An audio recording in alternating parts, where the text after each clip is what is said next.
নমস্কাৰ এই মুহূৰ্তত লৈ আহিছো এটা গুৰুত্বপূৰ্ণ খবৰ ৰাজ্যত বতৰ বিজ্ঞান কেন্দ্ৰই সতৰ্কবাণী জাৰি কৰিছে 16খনকৈ জিলাত ইয়েলো এলাৰ্ট জাৰি কৰা হৈছে বতৰ বিজ্ঞান কেন্দ্ৰই সতৰ্কবাণী জাৰি কৰিছে বৰষুণ ধুমুহাৰ আৰু শিলাবৃষ্টিৰ ইয়াৰ বাবে জাননী জাৰি কৰা হৈছে কত এবাৰ সতৰ্কবাণী দিয়া হৈছে আমি সবিশেষ জনাম এই মুহূৰ্তত বতৰ বিজ্ঞান কেন্দ্ৰই এবাৰ সতৰ্কবাণী জাৰি কৰিছে বিজুলী ঢেৰেকণীৰ লগতে 30ৰ পৰা 40 কিলোমিটাৰ গতিবেগত বতাহ বলাৰ সম্ভাৱনা আছে লগতে বজ্ৰপাতৰো সম্ভাৱনা আছে বজ্ৰপাতো হ'ব পাৰে এয়া সম্ভাৱনা আছে বতৰ বিজ্ঞান কেন্দ্ৰই সতৰ্কবাণী জাৰি কৰিছে শ্ৰীভূমি হাইলাকান্দি কাছাৰ ধুবুৰী কোকৰাঝাৰ সকলোতে হ'ব পাৰে বৰষুণ ইয়েলো এলাৰ্ট জাৰি কৰা হৈছে গোৱালপাৰা পশ্চিম কাৰ্বি আংলং দক্ষিণ শালমৰা কামৰূপ গ্ৰাম্য কামৰূপ মেট্ৰ সকলোতে এতিয়া দিয়া হৈছে সতৰ্কবাণী মৰিগাঁও নগাঁও হুজাই ডিমা হাছাও আৰু গোলাঘাট জিলাত সতৰ্কবাণী জাৰি কৰিছে বতৰ বিজ্ঞান কেন্দ্ৰই সকলোৱে সাৱধান হৈ থাকক যেটো বতৰে লব পাৰে কাল ৰূপ ভয়ংকৰ ৰূপ ধাৰণ কৰিব পাৰে এবাৰ বতৰে আৰু বতৰ বিজ্ঞান কেন্দ্ৰই যেটো 16খনকৈ জিলাত সতৰ্কবাণী জাৰি কৰিছে সকলোৱে সাৱধানে হৈ থাকক সাৱধানে থাকক সকলো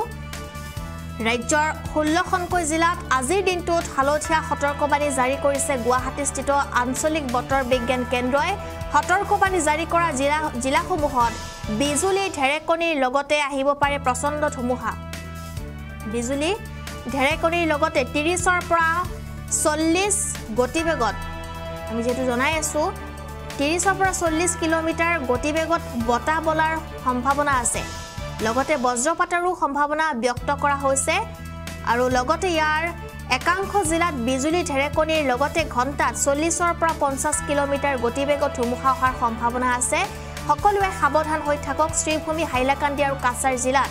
বিজুলী ঢেৰেকণীৰ লগতে ঘণ্টাত 30ৰ পৰা 40 কিলোমিটাৰ গতিবেগত ধুমুহা সতৰ্কবাণী জাৰি কৰিছে বতৰ বিজ্ঞান কেন্দ্ৰই আনহাতে ধুবুৰী কোকৰাঝাৰ গোৱালপাৰা পশ্চিম কাৰ্বি আংলং জিলাত বিজুলী ঢেৰেকণীৰ লগতে প্ৰতি ঘণ্টাত 40ৰ পৰা 50 কিলোমিটাৰ গতিত বতাহ বলাৰ সম্ভাৱনা আছে দক্ষিণ শালমৰা কামৰূপ মেট্ৰ মৰিগাঁও নগাঁও হুজাই ডিমা হাছাও আৰু গোলাঘাট জিলাত দুই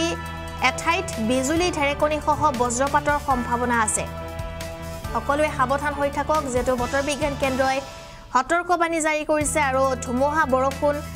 আহিব পাৰে অতি ভয়ংকৰ হ'ব পাৰে বতৰ তাৰ বাবে সকলোকে এতিয়া সাৱধান হৈ থকাৰ বাবে আহ্বান জনোৱা হৈছে যেটো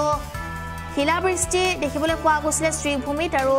এইবাৰ পুনৰ বতৰ বিজ্ঞান কেন্দ্ৰই সতৰ্কবাণী জাৰি কৰিছে তাৰ বাবে এতিয়া সকলোৱে সাৱধান হৈ থাকক